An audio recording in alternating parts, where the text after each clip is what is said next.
Assalamualaikum warahmatullahi wabarakatuh. Perkenalkan, nama saya Audia Syifa Pramestia dari kelas alternatif penyelesaian sengketa A.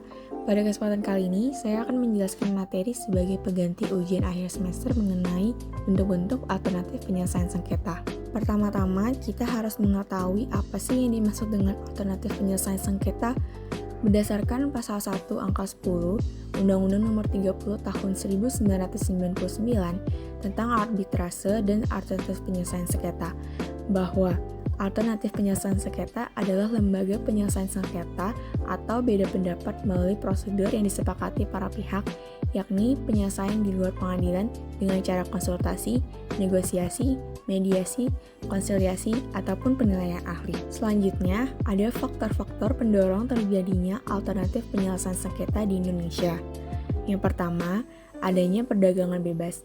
Yang kedua, sengketa bisnis harus segera diselesaikan, dan yang terakhir, perlunya penyelesaian yang cepat, efektif, dan efisien. Sejarah pengaturan alternatif penyelesaian sengketa dalam sistem hukum Indonesia diawali pada masa kolonial Belanda, di mana lembaga peradilan diberikan kesempatan untuk mendamaikan para pihak yang bersengketa. Hal ini diatur pada pasal 130 HIR atau pasal 154 RBG, yang dimana pada awal sidang, hakim mengusahakan perdamaian sebelum perkara mereka diputuskan.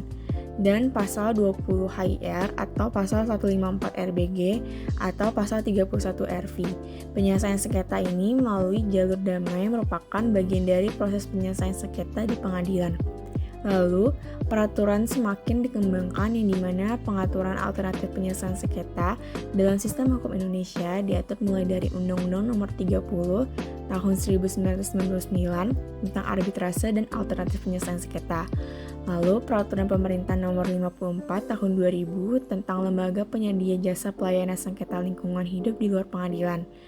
Lalu ada Peraturan Mahkamah Agung Nomor 2 Tahun 2003 tentang prosedur mediasi di pengadilan, yang kemudian digantikan oleh Peraturan Mahkamah Agung Nomor 1 Tahun 2008 tentang prosedur mediasi di pengadilan. Dan yang terakhir ada Peraturan Mahkamah Agung Nomor 1 Tahun 2016 tentang perubahan atas Peraturan Mahkamah Agung Nomor 1 Tahun 2008 tentang prosedur mediasi di pengadilan.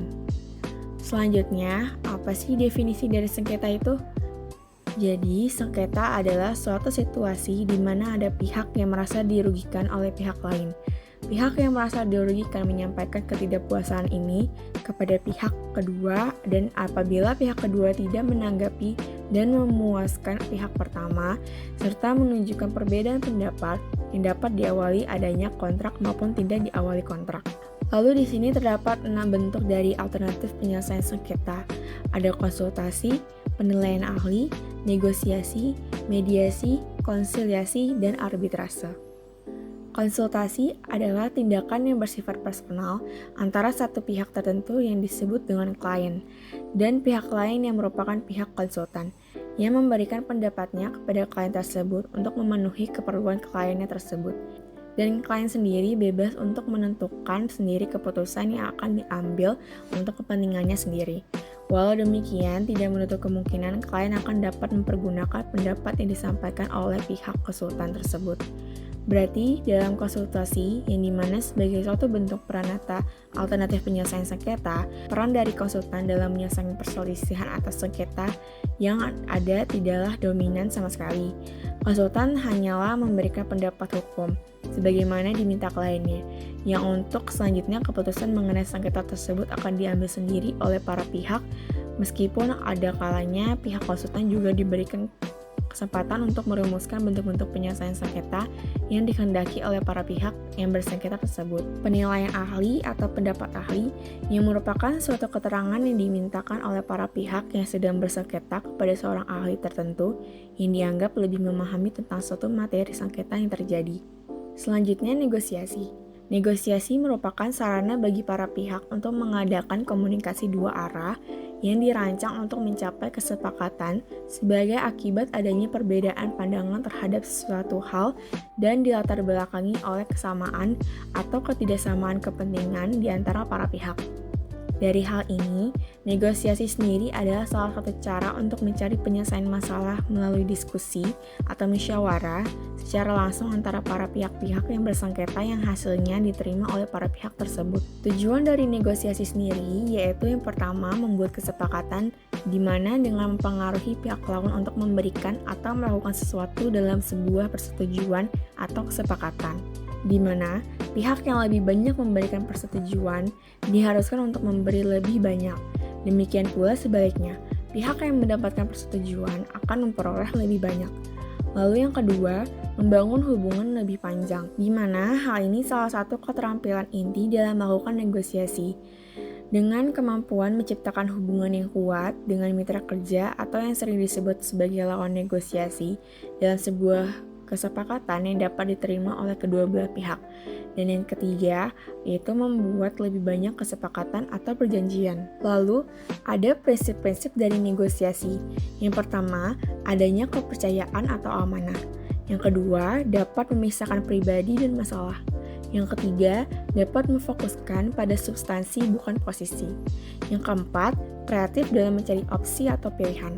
Yang kelima, memiliki sifat keterbukaan, kejujuran, dan keadilan berdasarkan kriteria yang objektif.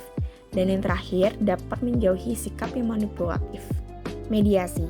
Berdasarkan pasal 1-1 Peraturan Mahkamah Agung Nomor 1 Tahun 2016 tentang prosedur mediasi di pengadilan, mediasi adalah cara penyelesaian sengketa melalui proses perundingan untuk memperoleh kesepakatan para pihak dengan dibantu oleh mediator. Mediator harus mampu mencari alternatif-alternatif penyelesaian sengketa tersebut. Apabila para pihak sudah tidak menemukan lagi jalan keluar untuk menyelesaikan sengketa tersebut, maka mediator tersebut harus dapat memberikan solusi-solusi kepada para pihak. Solusi tersebut harus dapat membuat kesepakatan bersama dari si para pihak yang bersengketa. Disinilah terlihat jelas peran penting dari mediator itu sendiri. Mediasi sendiri dikatakan sebagai pengembangan dari negosiasi. Hal ini disebabkan oleh para pihak yang bersengketa tidak mampu menyelesaikan sengketanya dan tidak mampu menemukan suatu rumusan yang dapat membuat mereka sama-sama puas, sehingga menggunakan jasa pihak ketiga yang bersikap netral sebagai suatu penengah dalam membantu mereka menemukan suatu kesepakatan.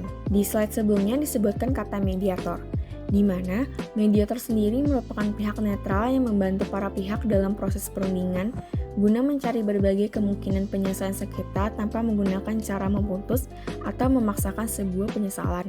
Sebagai pihak yang netral, seorang mediator bertugas untuk merancang dan memimpin diskusi serta bertindak sebagai penengah untuk memfasilitasi kemajuan ke arah penyelesaian. Selanjutnya, konsiliasi. Konsiliasi adalah proses penyelesaian sengketa dengan menyerahkan kepada suatu komisi orang-orang yang bertugas menguraikan atau menjelaskan fakta-fakta, dan biasanya setelah mendengar para pihak mengupayakan agar mereka mencapai suatu kesepakatan dengan membuat usulan-usulan untuk suatu penyelesaian. Namun, keputusan tersebut tidak mengikat. Konsiliasi merupakan kombinasi antara penyelidikan dan mediasi.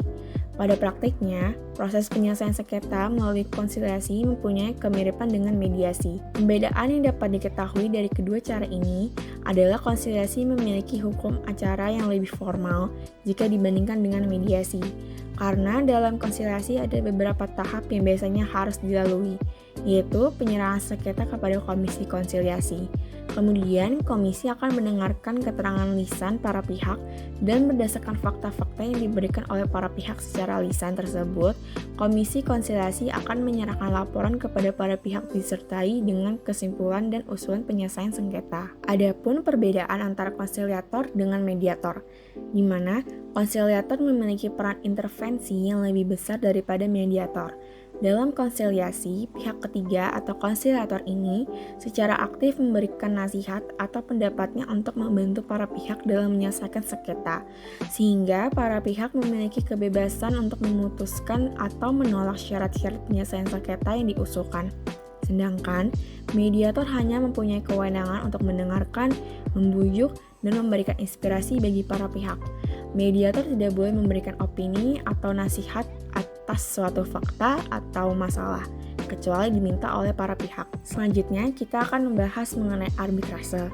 Berdasarkan pasal 1 angka 1 Undang-Undang Nomor 30 Tahun 1999 Tentang arbitrase dan alternatif penyelesaian sengketa, arbitrase adalah cara penyelesaian sengketa perdata di luar peradilan umum yang didasarkan pada perjanjian arbitrase yang dibuat secara tertulis oleh para pihak yang bersengketa.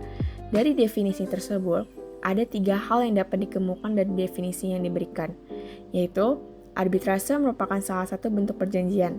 Yang kedua, perjanjian arbitrase harus dibuat dalam bentuk tertulis. Yang ketiga, perjanjian arbitrase tersebut merupakan perjanjian untuk menyelesaikan sengketa yang dilaksanakan di luar pengadilan umum. Selanjutnya, ada jenis-jenis dari arbitrase.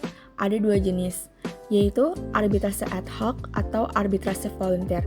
Ini merupakan arbitrase yang dibentuk secara khusus untuk menyelesaikan atau memutuskan perselisihan tertentu. Oleh karena itu, arbitrase ad hoc bersifat insidental, di mana kedudukan dan keberadaan hanya untuk melayani dan memutuskan kasus perselisihan tertentu. Maka, apabila telah menyelesaikan sengketa dengan diputuskan perkara tersebut, keberadaan fungsi arbitrase ad hoc akan lenyap dan berakhir dengan sendirinya.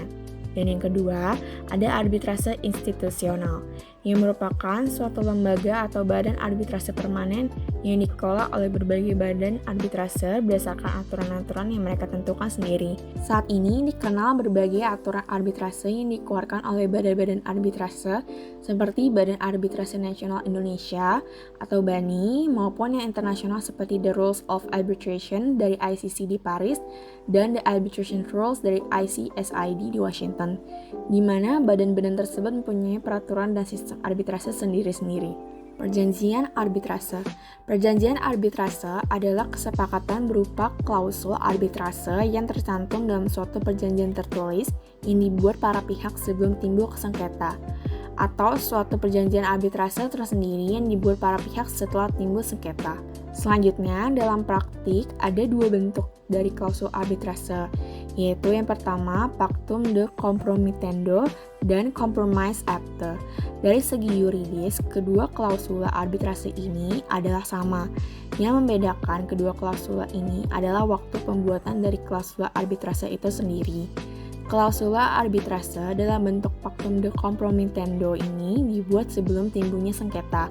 Maksudnya adalah diperkenankan mengikatkan diri dalam suatu klausula yang dibuat dalam satu perjanjian untuk menyerahkan sengketa-sengketa yang akan atau mungkin timbul di kemudian hari kepada putusan arbiter melalui lembaga arbitrase.